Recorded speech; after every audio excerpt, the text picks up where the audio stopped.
ആക്രിയൊക്കെ പറിച്ച് കൊണ്ടിരിക്കുമായിരുന്നു. അത് ജോലിക്ക് അവർ വിളിച്ചോണ്ടും കോൺട്രാക്റ്റുള്ള പണിക്കാരോട് പോകുമായിരുന്നു. അങ്ങനെ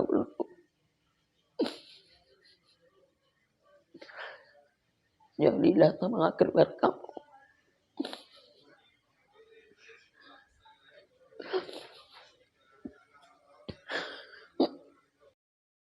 തിരുവനന്തപുരത്ത് ആമയിഴഞ്ചാൻ തോട് വൃത്തിയാക്കുന്നതിനിടയിൽ ഒഴുക്കിൽപ്പെട്ട് കാണാതായ ജോയിയുടെ മാരായമുട്ടത്തെ വീട്ടിൽ വേദനയോടെ അമ്മ മെൽഹി.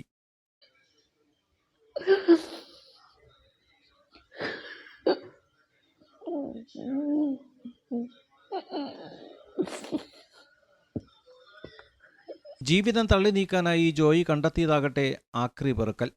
ഒരു കാലത്ത് മണലൂറ്റ് തൊഴിലാക്കിയ ജോയി സർക്കാർ മണലൂറ്റ് നിരോധിച്ചതോടെ ആക്രി ശേഖരണത്തിലേക്ക് തിരിഞ്ഞു.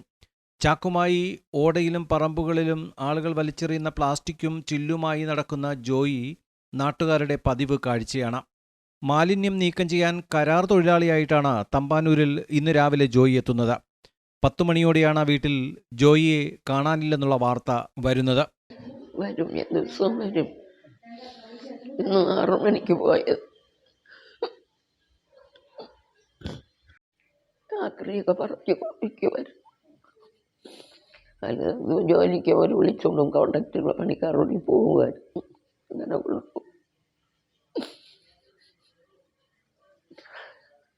ജോലിയില്ലാത്ത ആക്രി പെറുക്കാൻ പോകും. മാരായമുട്ടം വടകര മലഞ്ചെരുവ് വീട്ടിൽ ജോയി രാവിലെ ജോലിക്ക് പുറപ്പെട്ടത് തന്റെ ഇടിഞ്ഞു വീഴാറായ ഷീറ്റുമേഞ്ഞ ഒറ്റമുറി വീട്ടിൽ നിന്നും. 1 കിലോമീറ്ററോളം ദൂരം മല കയറിയാണ് ജോയിയും അമ്മ മെൽഹിയും വീട്ടിലെത്തിയിരുന്നത്. ജോയിയുടെ സഹോദരന്റെ ഭാര്യ ഷീബ റാണി അർബുദബാധയെ തുടർന്ന് മരിച്ചിട്ട് 30-ാം നാളായിരുന്നു ഇന്നലെ. ഇനിയും ജോയിയെ കണ്ടെത്താനായിട്ടില്ല. Time V News, Neyyattinkara.